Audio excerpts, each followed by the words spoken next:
प्रधान जी, ए प्रधान जी, अरे सारे प्रधानवा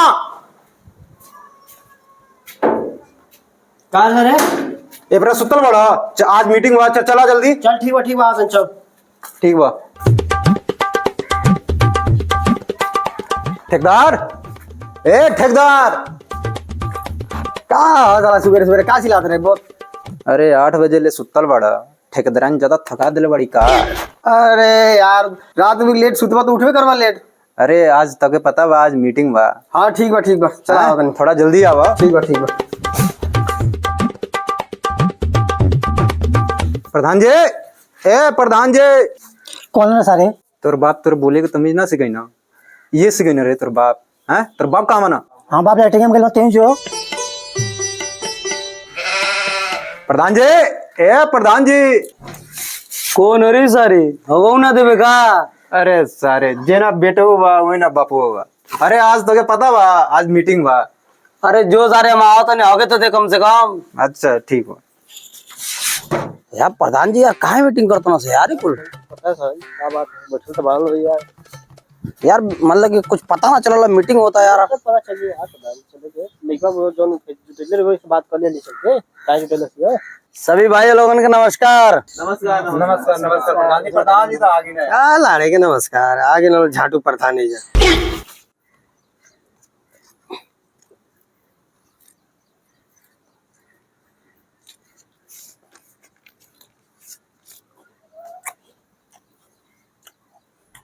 अब बोलो भैया कहाँ मीटिंग जुटाला हुआ? प्रधान जी हम तो गांव के चौकीदार हम और जोन भी मैटर बाटे हमारे बड़का भैया बताइए। नमस्कार प्रधान जी। कॉल यह चाहता नहीं बेलचू भाई के लड़का भागल 15,000 डांड देना मुर्गा भात खियौना पूरा गांव समाज खाइल। राजा भाई के लेकिन भागल वो पूरा गांव भात के मुर्गा भात खियौना और पूरा गांव भात कर खाइल। सुन में आओ तटे हाल फिलहाल में प्रधान जी लेकर भागल बटे पूरा गांव समाज चाहता है कि द्वारा से डांड लेवे के। हम ज्यादा कुछ ना कहा बात पर पूरा फैसला पर पूरा गांव समाज दिए सुनाई।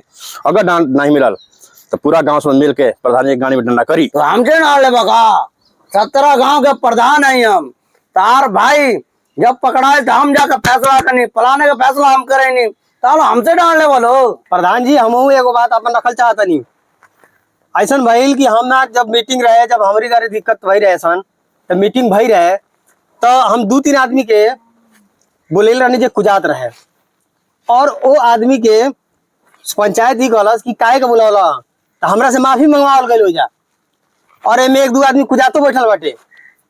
हम चाहते कि वो मीटिंग से उठावल जाओ हम माफी मांगनी और जे बुलेले बाटे वो माफी मांगी आज।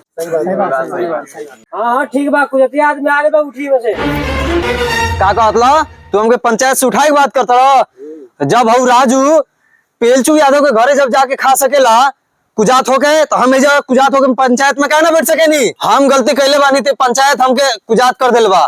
तार लेगा जोन गलती कैले बा तो तू कुजात होगबा कि ना होगबा? तार लेगा गलती कैले बा तू कुजात होगबा। और प्रधान जी ज्यादा बकचोदी करबा तो 5 मिनट में हम पेल के घड़िया फाड़ दे 5 मिनट में। सही बात। अरे बबुआ यार ऐसा पटके मारेंगे ना दोबारा पंचायत में बैठ नहीं पाओगे समझ गए? हाँ प्रधान क्या बोले तुम? ये भैंस नहीं पटक सकती ये प्रधानों पटक देगा? खाली प्रधान जी कहले वालो अखिलेश यादव 18 रुपया बकरा वादा करके इना खेल कब खइया का कहला है प्रधानवा का लड़का लेके लेके भागल एक ई तक कबूल करते नहीं के हम का है डाल भरी लाड़े चढ़े पंचायत। सबसे मीटिंग में का ड्रामा कैले वाला प्रधान जी जब वही सबके जन देले बाटे और 2-3 आदमी जन देले बाटे पहले कुजात रहा मुर्गा भात खेले बा और जंडो देले बाटे का ड्रामा कैले वाला जंजना देबा का तमाशा का देले वाला देव के पड़ी तरह के अब प्रधान से हटा देल जाई हाई रहिया प्रधान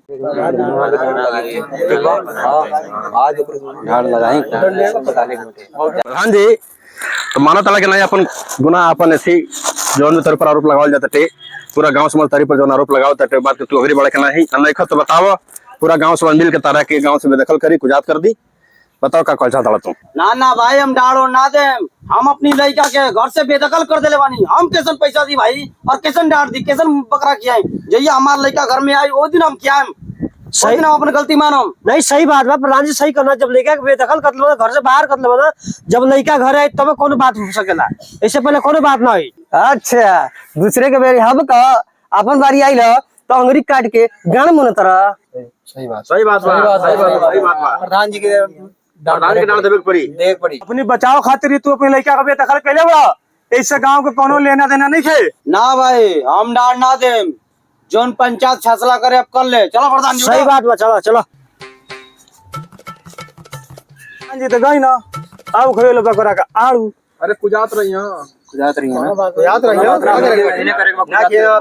हैं। शांत एक मिनट शांत भाई लोग। प्रधान जी तो गए पंचायत से उठ के। प्रधान जी के पंचायत से कोनो मतलब नहीं है। सही बात है। अब निर्णय ई हो तटे होके के चाहे कि प्रधान जी पंचायत छोड़ के चल गए ना तो पंचायत उनकर हुक्का पानी यानी कि रोटी पानी आज से बंद कर दी। केहू के घरे उठ बैठना हुई उनकर, ना उनके रे केहू जाई या ना उनके घर से केहू आई, ना उनके ठीक? बुलाई। उनके केहू बुलाई, यदि केहू बुलावा तब तो अपन खुद के जिम्मेदारी उन्हों के घरे आदमी पंचायत पूरा समाज के घरे से आवल जाए बंद कर दी। दंड के भागीदारी हो रही। खुद दंड के भागीदारी हुई है, बिल्कुल सही बात बाटे। अगर सब केहू सहमति वाला लो तो भैया सब जना अपन अपन सहमति दिया लो, आज के सहमति नहीं है भाई प्रधान के संगे जा सकेला। अरे बाबू जा बाबू, कॉपी पेन लेके आओ, साइन कराओ, सिग्नेचर कराओ। जा जा लेके आओ जा। हेलो गाइस, ये समाज तमनी के बेदखल कर दिले बा, लेकिन आप लोग कमेंट, लाइक और सब्सक्राइब करके जाएं। घंटा तो बजाइए।